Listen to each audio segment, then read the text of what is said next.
Ada kalanya telinga itu bosan mendengarkan nasihat, muak, jemu, letih. Ada kalanya akal itu tidak lagi bisa diajak untuk berfikir, susah, payah, karena sudah terlalu penuh dengan berbagai macam maklumat, informasi, penderitaan dan kesusahan. Tapi Allah memberikan jalan lain untuk supaya nasihat itu sampai ke dalam hati melalui kisah. Maka kata Allah kepada Nabi Muhammad sallallahu alaihi wasallam, faqsusil qasasa, ceritakanlah kisah-kisah itu, la'allahum yatafakkarun, biarkan mereka berfikir, biarkan mereka merenung sejenak. Selama jantung masih berdetak, selama darah masih mengalir, mereka masih hidup, hati mereka masih bisa diajak untuk berkompromi. Mungkin kalau dinasehati tidak lagi masuk, tersumbat sudah telinga. Mungkin kalau diajak berdiskusi sudah tidak mempan, saking penat dan lelahnya penderitaan. Tapi kisah-kisah masih menyentuh ke dalam hati sanubari manusia, karena nafas masih berhembus, hayat masih berada di kandung badan. Bagi yang lama tidak juga dikaruniai anak, bacalah kisah Ibrahim alaihissalam yang tidak pernah muak dan bosan berdoa, Rabbi habli minas salihin, berilah aku anak yang saleh. Bukan setahun, bukan 2 tahun, 86 tahun lamanya menikah dengan Sarah, tidak juga dikaruniai anak. Menikah dengan Hajar, anak tidak juga datang. Mereka mengatakan istrinya mandul, mereka katakan tangan mungkin punya anak, karena tulang sudah rapuh, kepala sudah diselimuti uban, mustahil punya anak. Tapi Allah ingin menunjukkan kuasanya. Pagi, petang, siang dan malam dia berdoa, Rabbi habli minas salihin. Akhirnya Allah berikan anak. Bukan cuma istrinya yang muda itu yang melahirkan anak, istri yang dikatakan semua orang mengatakan tangan mungkin punya anak, mustahil punya anak. 13 tahun setelah kelahiran Ismail, Sarah mengandung, lahirlah Ishak. Ketika itu umur Nabi Ibrahim 99 tahun. Allah ingin menunjukkan kuasanya.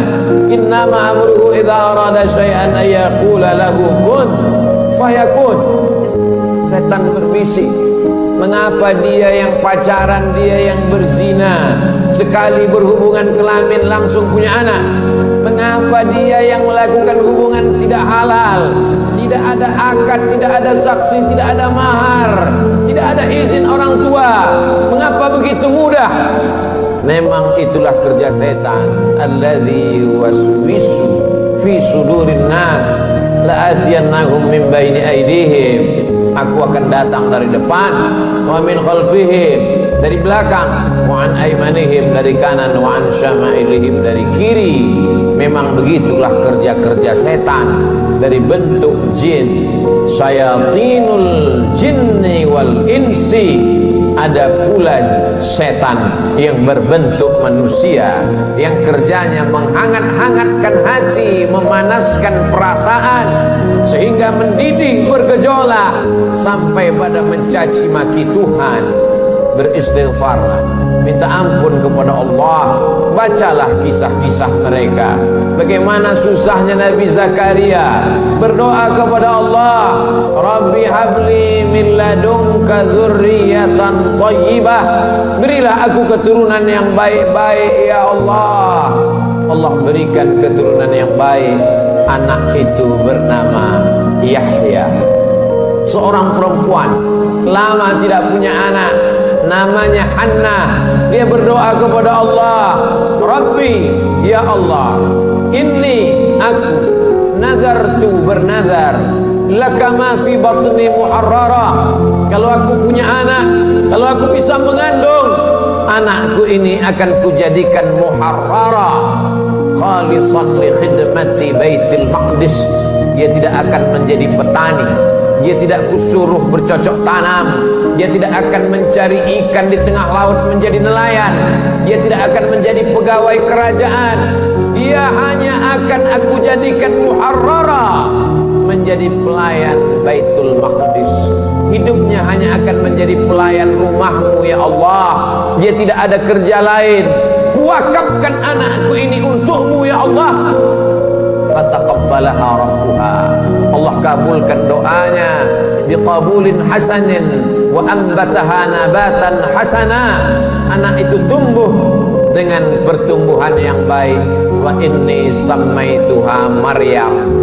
Anak itu aku beri nama Maryam. Wa inni u'idzuha bika wa dzurriyyataha. Aku minta perlindungan kepada engkau, bukan hanya kepada dia, wa dzurriyyataha, tapi sampai kepada anak cucunya, minasyaitonir rajim, supaya jangan sampai dia diganggu, digoda oleh setan yang terkutuk. Begitulah mereka orang-orang yang soleh. Ibrahim, Zakaria, Hannah, suaminya Imran. Satu surat khusus untuk mereka. Nama suaminya Imran, nama istrinya Hannah. Hannah melahirkan anak Maryam, Maryam melahirkan anak Isa. Mereka orang yang dekat dengan Allah, tapi tetap diuji oleh Allah. Mereka orang yang dipilih Allah, tapi hidup mereka juga penuh dengan penderitaan dan kesusahan. Lalu siapa kita yang baru sekali dua menempelkan kening ke lantai, bermunajat kepada Allah, merasa hidup mesti senang, hidup mesti tenang, hidup mesti kenyang, padahal kita tak layak untuk menenteng sandal alas tapak kaki mereka. Kita bukan apa-apa dan kita bukan siapa-siapa. Bagi yang hidupnya selama ini berada di istana yang megah dan cantik, penuh dengan emas berlian permata harum semerbak, tiba-tiba tercampak dan terbuang, bacalah kisah Musa alaihissalam. Dibesarkan di istana Fir'aun, lengkap dengan pelayan, makanan pakaian terjaga bersih rapi, penuh dengan dayang-dayang. Sampai akhirnya dia melihat ada dua orang yang sedang berkelahi. Fawakazahu Musa. Musa melerai, jangan kalian bergaduh, jangan berkelahi. Tapi kedua orang ini tidak juga menghentikan perkelahiannya. Fawakazahu Musa. Musa meninju dan memukulnya. Orang yang dipukul itu mati.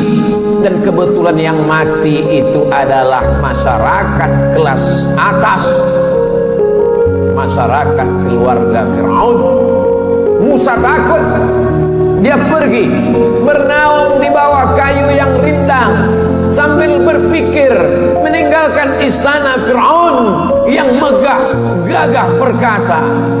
Ketika Nabi Muhammad SAW Isra Mi'raj, Nabi melihat dari Burak turun ke bawah. Dia lihat ada pohon yang rindang di tengah gurun pasir. Nabi bertanya kepada Jibril alaihissalam, pohon apa itu Jibril?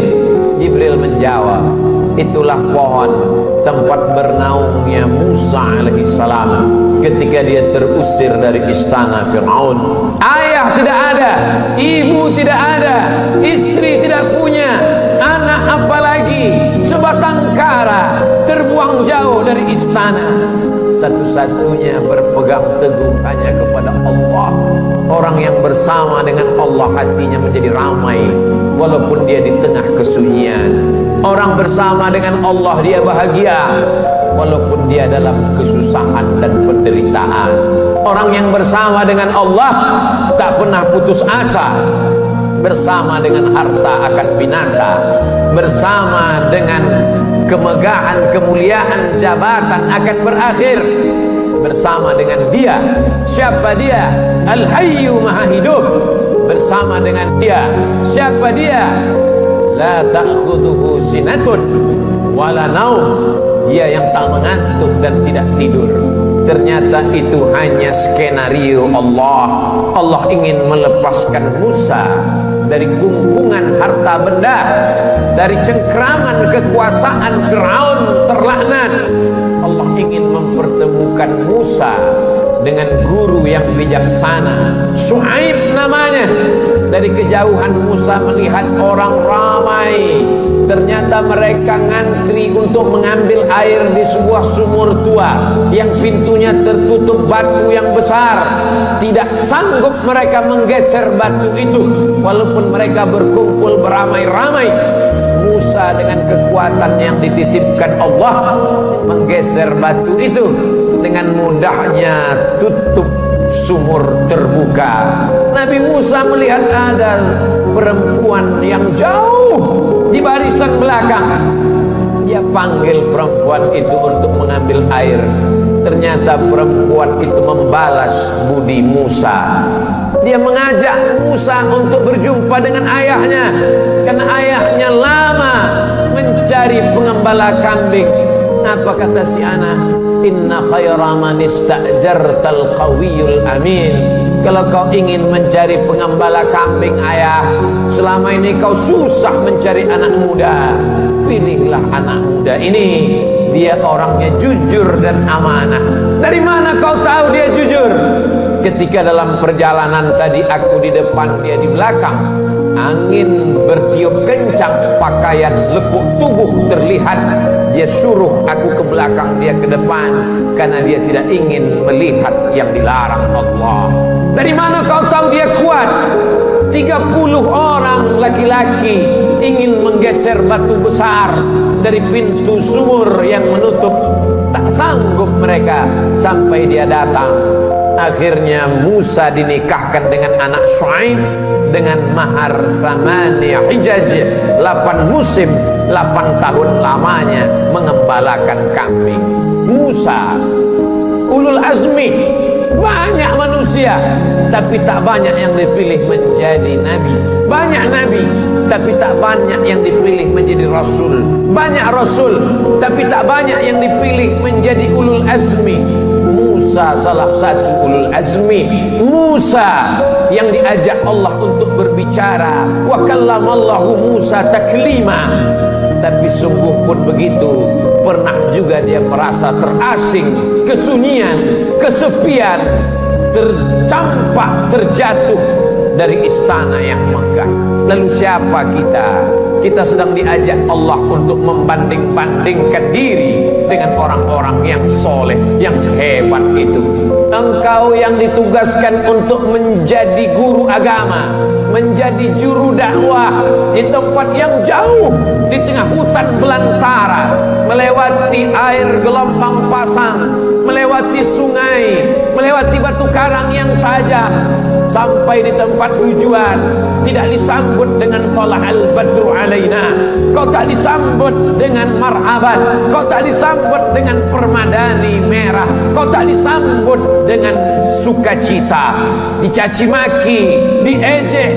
Akhirnya hati merasa marah, panas, meninggalkan dakwah, masuk ke dalam perahu. Perahu terombang-ambing di tengah lautan. Nampaknya barang-barang mesti dicampakkan, satu persatu barang-barang dibuang ke laut. Namun perahu tetap juga penuh akan tenggelam. Mau tidak mau, suka tidak suka, penumpang mesti diundi. Dan undian itu jatuh ke tanganmu 3 kali. Kalau sudah 3 kali tak ada pilihan, kau mesti dicampakkan ke tengah laut. Mulut ikan Nun sudah siap menganga menelan, berada dalam 3 kegelapan. Gelap malam, gelap lautan, gelap perut ikan. Ada kalanya kita merasakan kegelapan, hutang keliling pinggang, satu pun tak ada yang suka. Kawan menjadi lawan, keluarga menjadi musuh. Apa yang dapat kau ucapkan? Itu yang dirasakan oleh Nabi Yunus alaihi salam. Dia hanya berucap dengan mulutnya, la ilaha illa anta subhanaka inni kuntu minaz zalimin. La ilaha illa anta, tiada Tuhan selain engkau, Subhanaka, maha suci engkau, aku yang kotor, aku yang hitam, aku yang kelam, aku yang bergelimang dosa. Inni kuntu minaz zalimin, aku sudah zalim, aku sudah aniaya, aku sudah buat dosa. Apa yang dilakukan Allah? Ikan itu memuntahkan isi perutnya. Lalu kemudian Nabi Yunus terdampar di tepi pantai. Ditumbuhkan Allah yaktin, labu. Dia makan labu. Hari ini ahli medis, para pakar gizi menganjurkan orang yang sakit untuk memakan buah labu, makanan yang baik untuk penyembuh orang yang dalam keadaan sakit. Ternyata Allah tahu apa yang ada dalam hatimu. Siapakah engkau bila dibandingkan dengan Nabi yang dipilih Allah? Ada kalanya engkau terjatuh, masuk ke dalam lautan. Lautanmu bukan lautan Nabi Yunus, perut ikanmu bukan perut ikan Nabi Yunus, gelapmu bukan gelap Nabi Yunus. Tapi kesulitan-kesulitan hidup yang datang silih berganti, tak ada yang dapat kau lakukan kecuali berkata la ilaha illa anta subhanaka inni kuntu minaz zalimin. Ada orang-orang yang mengajak engkau untuk berargumentasi, untuk berlaga, tapi bukan dengan otot. Mereka mengajak engkau berkelahi, berdebat dengan otak. Otakmu cerdas, IQ-mu hebat, IP-mu tinggi, sarjana S1, S2 dan S3, kau akan menang melawan mereka. Mereka bertanya, a anta fa'alta hadza bi alihatina?